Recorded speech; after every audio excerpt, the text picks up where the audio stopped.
morning.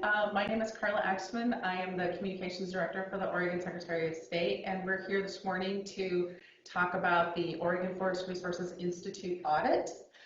With me today are the Secretary of State, Fagan, Kip Memmott, our Audits Director, and Vaughn Crawford and Ian Green, our lead auditors. And we're going to kick off things with Secretary Fagan.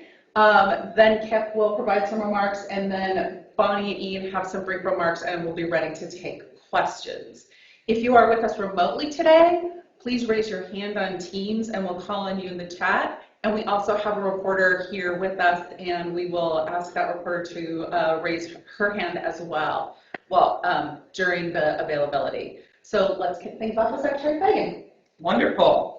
Well, good morning, and thank you for being here. I'm Shemia Fagan. I use she, her pronouns, and it is absolutely my honor to serve as Oregon's 28th Secretary of State. When I became Secretary of State, my predecessor, Secretary Richardson, had noted in an interview that being Secretary of State is like being the CEO of 4 different companies that don't have anything to do with each other. And those, of course, are our 4 public service divisions: audits, archives, elections, and the corporation division. But what we did when we came into this office is we said there's got to be a connection there. I am the leader of these 4 public service agencies. What do they have in common? And through working with the incredible professional staff that was in the agency when I got here, we found that our mission, and what unites those 4 public service agencies, is that our mission is to build trust. Our mission is to build trust with Oregonians, between Oregonians and their state government, so that Oregonians trust the public services that can actually make a difference in their everyday lives.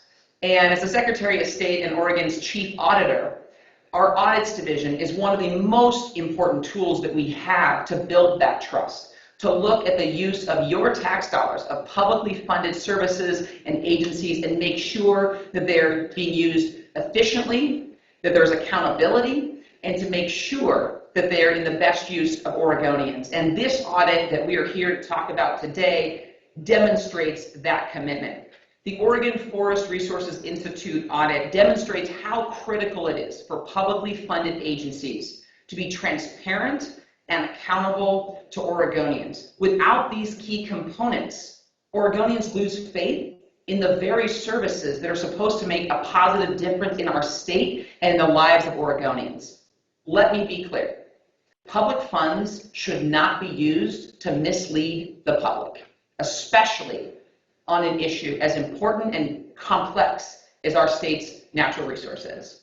With that, I'm going to turn it over to our Audits Director, Kip Memmott.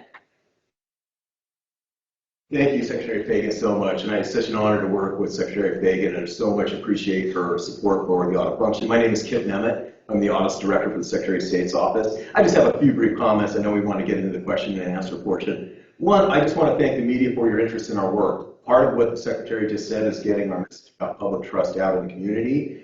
And believe it or not, not everybody wants to read these audit reports as good as they are. So we really appreciate your interest and look forward to your questions. Second, I want to thank the Oregon Forest Industry Research Institute.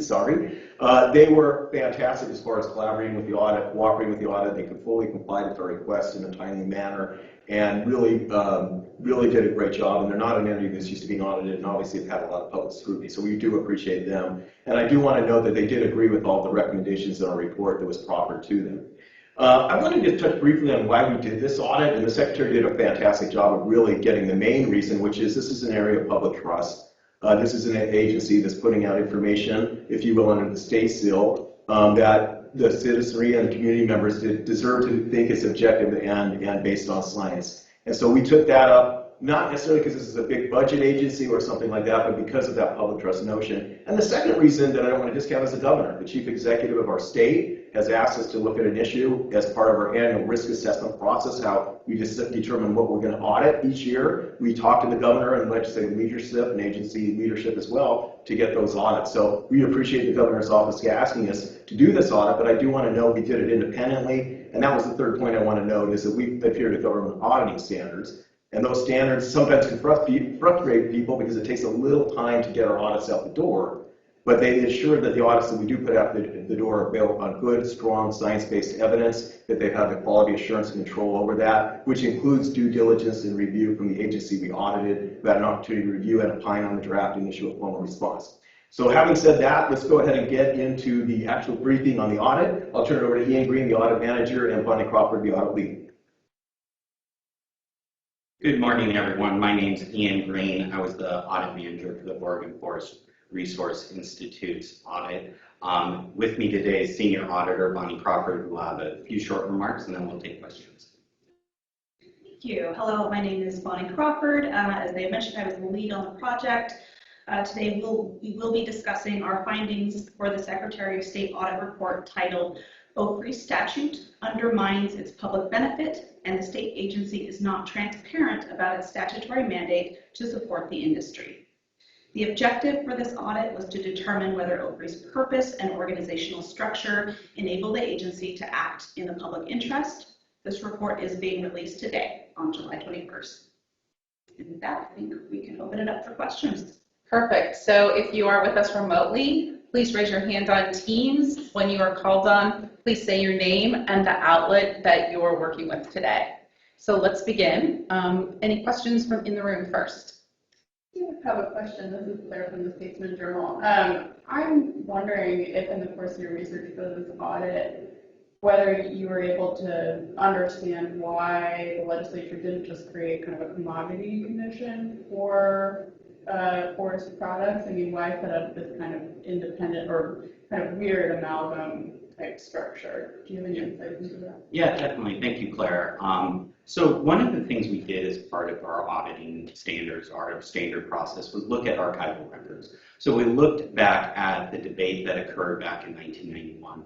And frankly, there's a lot of debate, and there was, only so much consensus around certain issues. And some of that related to the Commodity Commission. So they took elements of the Commodity Commission statutes, as well as some other kind of unique elements that we discussed in the report that, as we evaluated it, about 30 years later, we're determined we're not in compliance with good governance practices. So we're recommending the legislature reevaluate the statute and clarify some of the roles and responsibilities for the agency. Okay, we have any questions from the teams? Nothing yet? Not yet. Okay. Do you have any follow-ups, Claire? I did. I guess my question is, did you get any sense of why the legislature did it like this? Like, why add those unique elements that kind of made the institute different? I think that was what was necessary to get consensus to pass it at the time. I can't speak more than what we read in the records. Do we have any questions from our remote folks? None all yet? Okay. Claire, do you have any follow-ups that you want to ask? Sorry. It's okay. No. Hey, Claire. I guess I'm just curious. I don't know how much you can speak to about this, but thinking about kind of the political context of the early 90s and kind of the debates over forest management at that time.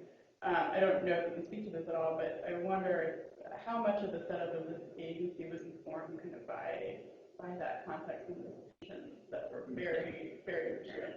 Yeah, I mean, as Secretary Fagan mentioned, natural resources have been a really important sector of our economy since the state's founding, and certainly in the 90s that was amplified by some of the issues with federal forest management, and I think certainly Spotted Owl played a role as well.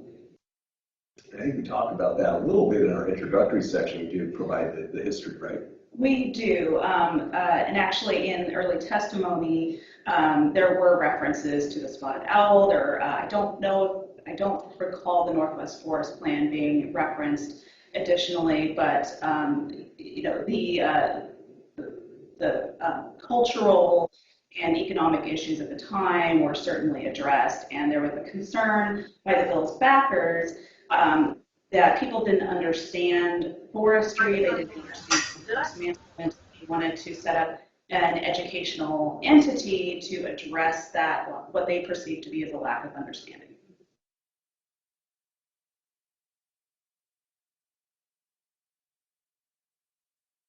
Seems like our folks just remotely don't have anything yet. No follow-ups? I can ask the question if need be. Well, I actually have another question. Claire's getting a one-on-one today. I'm curious, you touched on a little bit, the Institute lobbying efforts or, attempts potentially to influence or advocate for legislation. I'm curious if there were concrete instances that you found where the Institute has lobbied for something that did undermine the public benefit, if that makes sense. Did they lobby for something that did farm Oregonians or took resources away from communities that had forest land? Yeah. So one thing I'd like to point out is, in OFRI statute, is they have a prohibition against influencing or attempting to influence legislation. And separately in statute are provisions around lobbying. Those are distinct provisions, so you need to make sure you understand that context.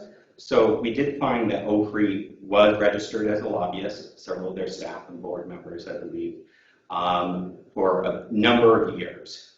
We also found that executive directors and other staff had submitted written or verbal testimony before the legislature. We have specific examples of that in the audit report. But that doesn't necessarily mean that they violated the statute. One of the things that we had discussions with the Department of Justice was around that, and we were counseled on to make that conclusion.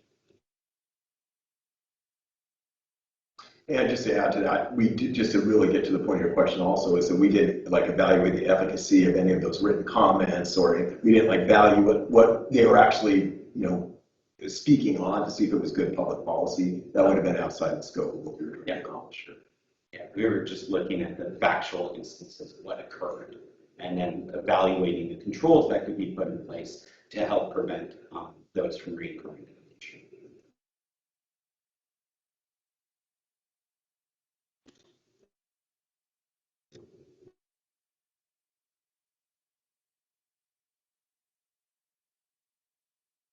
I wonder if you could just clarify the distinction that you were talking about between influencing legislation and lobbying, because I think to the layperson that those seem very similar. Yeah, I think to the layperson they do seem very similar, but the advice we got from DOJ is those are distinct. And if the legislature had intended to put a prohibition around lobbying, they would have used that term at the time if that was their intention. I would also add on to that OFRI's prohibition in their own statute does not refer to the existing lobbying law that Oregon has in place. So it is its own distinct provision. Yeah, some of the issues that we raised in the report is that uncertainty around what that prohibition actually means, and the legislature could address that as part of our considerations.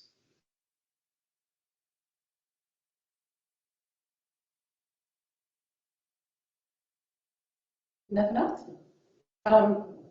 We've got just another minute or so. If there's any other questions, Claire, it looks like you got our folks here, like the dream team to yourself. So if you have anything else you want to follow up on? I think for now. Okay. If we have no other questions from the folks from remotes, we're not seeing any hands, then I think we'll wrap up. Any last brief remarks from our folks here? Thank everybody for your attention time. We'll be happy to follow up offline. The issue is actually posted at 10 a.m., so it is a publicly issued report at this point. And again, we're happy to follow up with any individual questions or debriefings from here on board to make sure that our media friends get the story that we want out there in terms of the accuracy of our report, so we appreciate that. If anyone has any further questions or follow-up, please contact me.